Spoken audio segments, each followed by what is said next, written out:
What's up, tribe? How you guys doing? Go ahead and hit that subscribe button. I hope you like this video. This is going to be your review of Love After Lockup Season 3, Episode 13. So we're back to the new couples, right? We had our little intermission of the couples from the old couples, and it looks like they're going to trade it off because it looks like there's more to come from the old couples in a couple of weeks. So we'll get there. So we're going to start off with Maurice and Jessica. So we start off with Maurice talking about, man, I mean, he looking like a straight up gangbanger. He got on a wife beater. He got the Compton hat on one. And he's like, yo, man, I'm just waiting. You know, I'm waiting for my, I'm waiting for my papers. Man, it's ridiculous. It's too much. And then he was like, but I got them. So he has a travel permit, which basically allows him to go to Vegas, and he just has to come back once a month to check in, make sure he's doing everything he's supposed to be doing. He said he had been staying with his mama, his cousins, his sister. He had just been sleeping on couches just so he could wait to get back. So it's been like 2 months, I think, something like that. He's back. He's in Vegas. He's moved all his stuff in. You know, it's a sad state of affairs where he had a whole like box like this, and all that was written on it was jeans. I was like, you got a whole moving box just full of jeans, bruh. But I mean, he just got out of jail. What could he really have? So, we see them, you know, they laid up on the bed, they talking. He was talking about how great it was to be home and be on the bed of his own and feel how, you know, just have that have that stuff. And she was like, yeah, I got something I wanted to. He was like, yo, what's up? What we waiting for? Like, we supposed to be naked when I got to the door. What's good? And she was like, yeah, but I got something to tell you. And he was like, what? She was like, I'm late. He was like, she was like, yeah, I've been feeling kind of funny lately, and I'm late. He was like, all right, well, you know, let's go get the pregnancy machine. Let's see what's good. She was like, pregnancy machine. So she already had a pregnancy test there. She took the pregnancy test, and she's pregnant. And he was ready to like post it on the gram and tell everybody and all that. And she was like, whoa, wait a minute. She was like, first of all, it's bad luck to really say anything until you like are out of your first trimester. But what she really scared is for her parents to find out. And she was like, you know, I think we're ready for a baby, but you know, he's only been out of, you know, jail for 2 months. So basically they got pregnant like the day he got out of jail. But but she was like, I'm nervous about my family, you know, my parents finding out. Like, I'm okay, I'm happy. I'm nervous about what their reaction is gonna be. So we're gonna see what ends up happening with them. But he's, you know, and he's happy about the baby, but he's also concerned about finding a job. He said, you know, he missed a lot with his first child because he was in jail, and he said that's not gonna be the situation this time. He's gonna be there for everything, but he knows like an important part of that is getting a job and all that good stuff. So that's Maurice and Jessica. I'm rooting for them. I'm rooting for Maurice. I don't know about Jessica so much, but I'm rooting for Maurice. I kind of like Maurice. Hope he makes it. I don't know if he's gonna make it with Jessica, but I hope he makes it. So then we have crazy ass Destiny and Sean. Listen, if dysfunction were a person, okay, Destiny has assaulted this man, and I ain't even talking about Destiny. I'm talking about Sean. Destiny has physically assaulted this man, like put her hands on him, and he is crying and upset as he's going to work. Talking about he hates that they had to leave things the way they did. He gets to work and he talks to his boy. Now his boy is funny to me because his boy be telling him straight up. He was like, listen, I already told you women are crazy. You went and found crazy 2.0. And he was like, yeah, I mean, she hit me and everything, and she was, but I think things will be better once, you know, I propose to her. You know, and he was like, so you think giving her a ring is gonna change? He was like, yeah, I mean, I think that, you know, me giving her a ring, you know, I think she'll understand. I think things will change then. He was like, okay, all right then. Give her, and I mean, like, it is ridiculous because he is so serious. Like, yeah, I mean, I know that, you know, and he said, so you're really willing to risk your relationship with your kids, your relationship with your baby mom, your money, because of course his big concern is her going to court, because she said she's leaving. She told him, give me a plane ticket, I'm gone. So I think he's more concerned about her leaving than he is really about her leaving. Like, if he didn't have that $50,000 bond, I don't know if he would be so concerned about leaving. I think his biggest concern is making sure that he ain't on the hook for that $50,000. Meanwhile, she's back at the house talking to her sister, telling her sister that she can't live like this, that she ain't gonna be unhappy. Life is too short. She don't need the drama. She don't need the bullshit. She can't trust him. And she felt like him talking to his baby mother was very disrespectful, which I disagree. I'm like, the man got 20 kids with this woman. Like, he's got to talk to her. And yeah, every day. Absolutely. If I had children, yeah, I want to talk to my kids every day.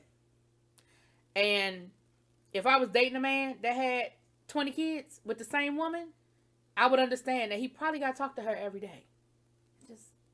That's just how this shit goes. So her sister was like, well, you can always come and stay with your family in California. Ding, ding, ding, ding, ding. Mind you, she rolls out to California and she don't make it back to court. Excuse me. Can you say flush $50,000 down the drain? So listen, if dysfunction, Shane, you crazy as hell. I mean, you crazy as hell crazy. Anyway, child. All right, y'all. Here we go again. We dealing with Scott and Lindsay. Now, Scott and Lindsay, Scott has just took Lindsay to go get her ankle bracelet. She's got to be in quarantine for 14 days because of the COVID. And, she didn't go to a halfway house, but she got to stay at his house. And, of course, she thinks his house is disgusting. It's dirty. It is horrible. And she was like, we need to get this house in some kind of order. Like, if I'm stuck here, I got to live here. It's going to be in some kind of order that I can deal with. We got to get my daughter's, room straight because my daughter's going to come and live with me. He knew that. Like, he knew what the deal was. And it looks like they have been working on the house. And that's what she said. She said, we've been working on the house nonstop because when this quarantine is over, my daughter is coming to live with us. And he needs to get he need to get it together. So it does look a lot better. At least what they showed us looked better than what it did, a couple of weeks ago. And then she's really, really missing her daughter. She was like, I get it. I understand we're in the middle of a pandemic. I get it. But I really, really miss my daughter. I really can't wait to, see her, be with her, spend time with her. And, she talked about how she had been with her daughter's father since they were like 15 years old or something like that. She got pregnant. And she said, as soon as I got arrested, he sort of fell off the map. Now, I feel like maybe some of the dirt they were doing together, and maybe when she got arrested, he was trying to distance himself so they wouldn't come looking for him. I don't know. That's kind of what I'm thinking. But she said, so that makes her feel even worse because not only did she lose her mom, she lost her dad. And she said, it broke her heart to hear her daughter talking about, well, why doesn't my dad want me? Why doesn't my dad love me? The kind of stuff that kids think when dad is nowhere around, Now, Scott, who I don't feel like Scott's as rich as he's pretending to be. I don't feel like Scott got it all together like he pretending to have it all together. But he talking about something, he on the couch. And he was like, hopefully, we can get some things together and get some things worked out. And I can get back in my bed. I was like, you poor thing. I said, you poor thing. So he actually arranges a surprise so that her daughter, I think her daughter's name is Miley, can actually come and visit. And I thought this was the sweetest thing in the world that he arranged the visit. So she was on one side of the glass and Miley was on the other side of the glass and they were on the phone talking to each other. And I thought that was the sweetest thing. And I said, you know what, Scott? You got a couple of points in my book. You got a few points back in my book because I was kind of looking at you a little crazy, Scott. I must admit, I was looking at you a little crazy. But you got some cool points back from me with that one. And you can really see that even though I have my concerns about Lindsay and how sincere she really is about being in this relationship with old boy, I believe she really truly loves her daughter. Like that, I believe is real. So that was a sweet thing to see. Okay. Quail and Chevelle. If desperate were a person, Chevelle. Chevelle takes Quaylin to the church to talk to her pastor. She said, my pastor works with a lot of guys that have gotten out of jail and helps them, reacclimate them, acclimate. Anyway, y'all know what I'm saying. Get back into the swing of things, get back into the real world and all that good stuff. And so she takes him to go talk to the pastor and all of that. And the pastor talks to him and he, asks him how he's doing and how things are going. And he said, listen, it's a lot and it's moving fast. He said, when you're in jail, time sort of stands still. But out here, it's boom, boom, boom, boom, boom. He said, and I got a lot of people pulling at me. He said, I got her family concerned and worried about what I'm going to, what my intentions are and if I'm going to be, if I'm going to break her heart. I got my family pulling on me. He said, my family wants me to move to Texas. Like, they live in Houston, and that's where they want me to be. So I have that pulling on me. He said, I got to get a job. And he said, I have to figure all of this out. The world is just different. Like, you could hear he was really struggling with some real life adjustments. And then he has the added pressure of having her pulling him in one direction, his family pulling him in another direction, and him feeling really like he's in a no-win situation. He can't make everybody happy. He said, things with her are moving really fast. I don't know if I'm really ready for what she wants. Like, yeah, I guess in jail, this shit sounded good. And then you get out of jail, you realize there's so much more you have to deal with and work out. Even something as simple as, listen, this boy went to jail when he was like 16, 17 years old. Like, dating as an adult. I mean, just, I felt bad for him in that moment. I ain't really had a whole lot of sympathy for Quayle. But I really did feel bad for him because I said, this boy is really, and I say boy, but y'all know what I'm saying. He is really struggling. And I get that they fell in love in jail and they had this great relationship in jail, but promises made when you don't have no other options really, I don't know. That's like I have somebody locked in a bedroom and I make them promise me that they're going to cook me dinner every night if I let them out. Well, yeah, they're going to promise because they got to get out. But once they get out, like I might get dinner for a couple of days, but after a while, it's going to be like, I'm out now. I got to cook dinner every night, And so they leave the pastor, and I mean, the pastor told him point blank. The pastor said, listen, he said, what do you want? He said, that's what you need to figure out first. He said, before you can worry about making anybody happy, you have to figure out what you want. And I think that's what's on his mind. So when they leave, she's trying to talk to him and he's not, he's giving like kind of one word answers. And he told her, he said, listen, I don't really feel like talking right now. And she was like, well, what do you mean? Like, you so quiet. You so quiet. He was like, because I'm a quiet person. No, you're not. When you was in jail, see, again, all bets are off. He ain't in jail no more. He said, listen, I'm a quiet person. I like to be social when I want to be social. But right now, I really don't want to be social. Why are you pushing up on me so hard? Like, why are you tripping? And she was like, well, that's just, that's not, And she said, he been acting funny since that welcome home party. Yeah. After your mama and his mama got into it and the cousin then cornered him outside while he was trying to smoke a cigarette and the sister then threatened you. I get a lot went down at that damn party. And I understand that he probably just is still processing everything. Like, he is still processing all of that. And she was really kind of pressing him, but I understand where she's coming from as well. She's scared because she has put a lot of her eggs in this basket. And the basket is, she feels him pulling away from her. And so what a lot of people do when we feel the person pulling away, we hold on tighter, which of course ends up being the opposite of what you really want because the person ends up pulling away even more. But unfortunately, that's just kind of where that is. So I don't know. I feel like Quaylin is heading to Texas, y'all. I feel like Quaylin is heading to Texas. Y'all. Shonda and Tyrese. Y'all, Shonda done ghosted Tyrese. We see Tyrese at the apartment. It's been 2 months. He has not heard from this woman in 2 months. She ain't called him. She ain't texted him. She ain't emailed him. She has totally ghosted this man. Okay. His daughter comes over to cook him dinner and stuff. And the daughter says, listen, Dad, I mean, do you think that she ghosted you? He was like, what you mean? Anybody ghost me? Nah, she just ain't called me. She was like, that's kind of the definition. He said, no, I mean, she, things could be going on. She could be back in jail. His daughter was like, well, if she was back in jail, why she email you? Like, she knew how to get in touch with you when you was in, like, come on, Dad. She said, basically what everybody sort of feared happened is what happened. Like, she had her little confessional. Y'all, her eyelashes was like this.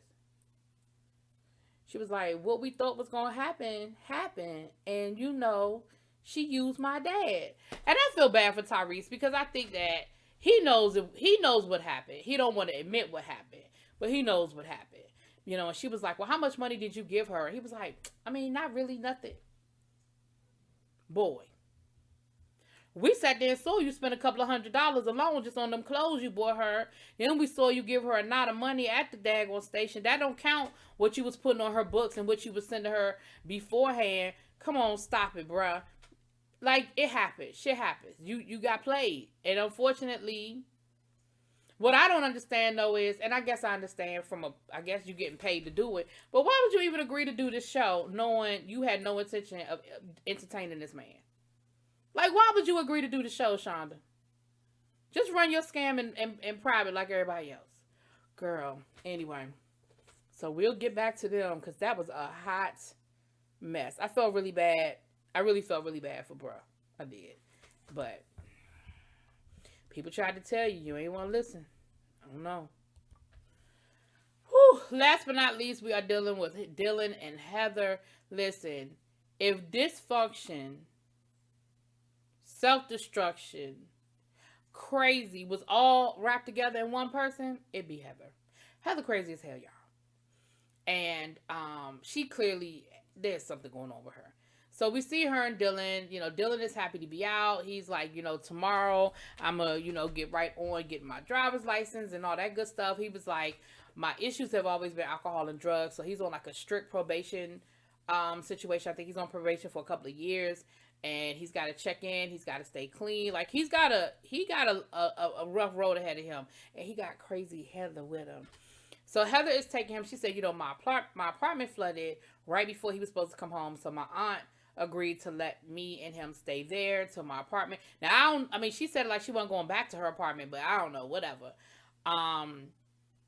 They get to the place, and the aunt is like this older woman. She's on oxygen. You can tell she's like really, really an older woman or whatever. And Dylan immediately is like, thank you so much. I really appreciate it. Like, you didn't have to do it. You didn't have to give me a chance. Let a felon moving into your home. I really, really appreciate what you're doing. Like, he was being really, really nice. And it was the aunt, and I'm thinking it was like her daughter, right? And she was like, I'm trusting you. I'm going to give you a chance. I'm trusting you. He was like, I appreciate it. Thank you so much. And so he sits down and he starts talking to them because he is a guest in their home. And he doesn't want to be rude. And he's talking to them. And so they get to looking at family pictures. And, they were talking about Heather. And she's got a good heart. They say she was a little special, though. But that she has a good heart and all that good stuff. Honey, Heather starts getting jealous. And she starts getting in her feelings because she wants to go in the back and have sex. And she don't understand why he is sitting there talking to her family and being so nice to her family. And her aunt, Diane, clearly this is who Heather is because she immediately was like, I can't do this. Like, she can't stress me out. She can't get my blood pressure up. I can't do this. So she starts talking about she don't feel well. She going to lay down. And Dylan is like, girl, why are you tripping? Like, I can't believe that you are talking to your family this way. Like, you are being real disrespectful right now. And why are you talking to them like this? Like, I'm just talking to them and having a conversation. He showed us a picture of his dad. Girl, his dad's fine. Anyway. She was like, well, I just don't understand. This is ridiculous that you want to go talk to them instead of you want to lay down here with your wife. And first of all, y'all not married. And I get it. Like, I get it that you want to spend some time with him, but you are staying in someone else's home. Like, he would be rude to just ignore them. Honey, she talked. I mean, he was like, "Listen, fine, we'll just go get a room. We're gonna go out. We're gonna stay somewhere else for a couple of days." And the aunt was like, "Well, what about if the man called? Talking about his probation officer." He was like, "Don't. You're not gonna have anything to worry about. We'll be back. Like, we're not disappearing. We're just gonna go spend some quality time together." And he he went to go. I mean, he had packed his bag, whatever. He was outside in the car, and Heather and her aunt end up getting into it. And they, like, she basically goes off on her aunt and talks about how crazy, I can't stay here. This is crazy. This is ridiculous. You're not going to talk to me like this. I'm not going to feel this way, disrespected. Honey, she gets in the car and she tears off down I said, Dylan, abort mission now. She crazy as hell. And she going to have your ass back in jail.